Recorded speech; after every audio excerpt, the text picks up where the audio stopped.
Hey everyone, I'm back, I guess. I know it's been a while since I've posted, so I hope things have been going well for you. Uh, in the past, year and change, 2 years, um, things have been pretty good for Jamie and I. Uh, we uh, we bought a house, which is super exciting. Um, a little bit of a fixer-upper, so we're still figuring that out. I'm sitting on my porch, so I have lots of nice trees. I had eye surgery, so um, I now have I had cataracts, which was a side effect from the chemo last time, and they went and fixed that. So now I have a long distance eye and a mid range eye, but I don't have a short eye, so the glasses are reading glasses now, which is certainly different experience for me for sure. And I'd say, all things considered, things have been pretty great. Things have been going well at work, a lot of fun projects, and really enjoyed building my own team, which has been a good experience. And Jamie has been doing really well too. But a little over a month ago, I had a migraine, which you all know is pretty normal. But my migraines are quite bad, and they tend to present like a stroke. So I ended up in the ER, and as a stroke precaution, they did a CT scan of my head. That was on September 15th. And, oh no, August 15th, I guess. And then during that CT scan, they noticed some enlarged lymph nodes in my left neck, which led to a PET scan about 9 days later.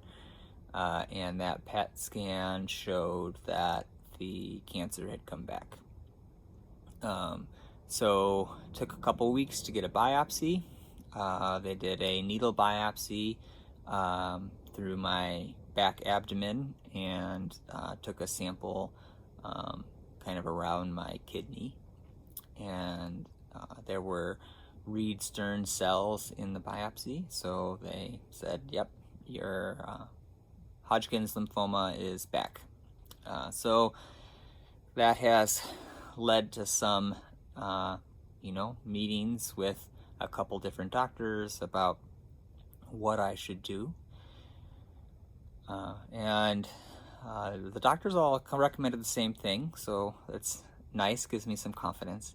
But the short of it is that I'll need more chemo, and then that'll be followed up with a stem cell transplant, which is kind of more commonly known as a bone marrow transplant.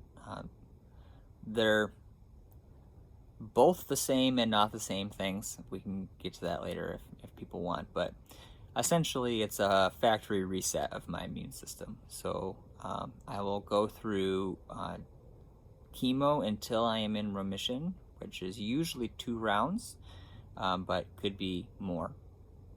And then once I'm in remission, I'll start the transplant process. And because I have lymphoma as opposed to leukemia, I will be donating to myself. So the way that it kind of works is they give me a bunch of blood growth boosters, basically, to get my bone marrow working in overtime.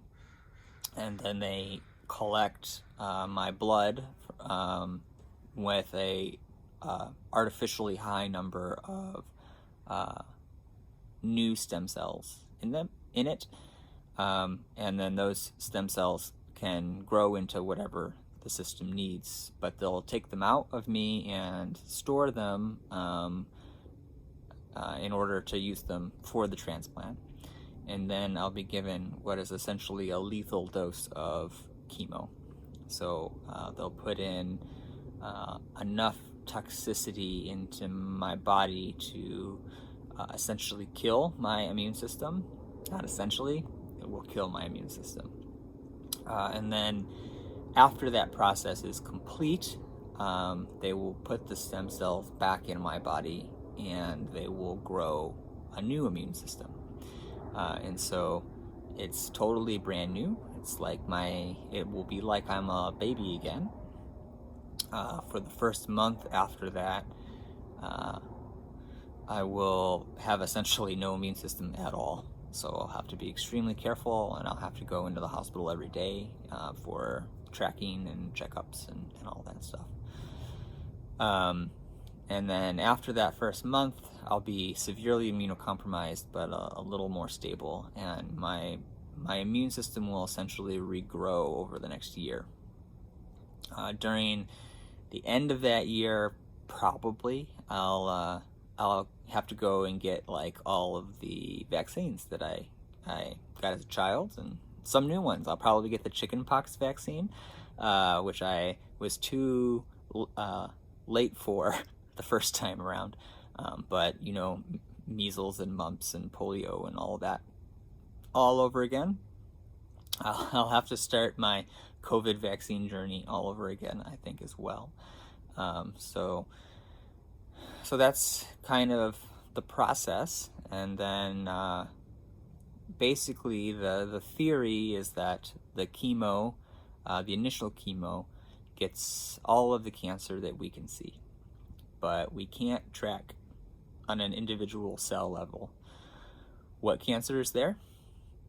So the lethal dose of chemo gets everything that you can't see, but it also in the process kind of gets everything else, right? So then the stem cell infusions save me, right? So essentially I'll get to the point where I'm cancer free, and then they will kill me, and then they will rescue me from the treatment, which is pretty cool when you think about it.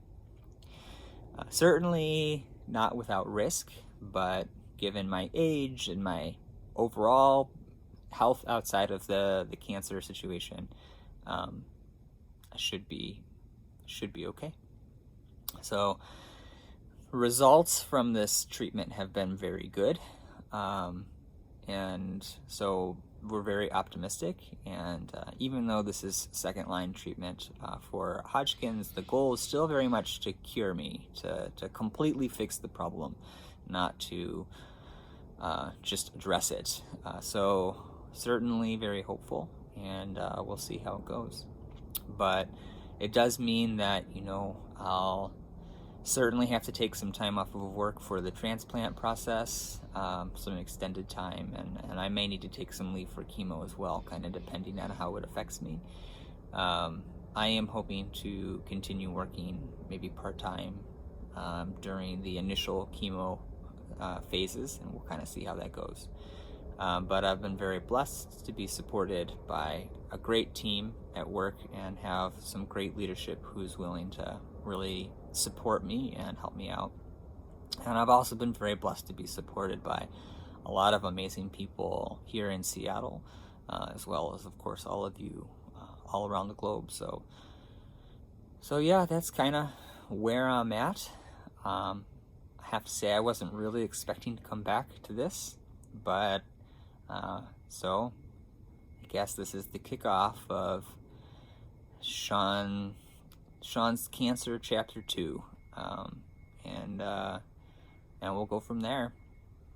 I'll post videos semi-regularly, just like I did last time, and try to keep everybody up to speed. So again, I always appreciate your prayers and support, and it's just one more chapter and one more fight, and we'll make it through, and then we'll see what comes next. So all right, have a good one.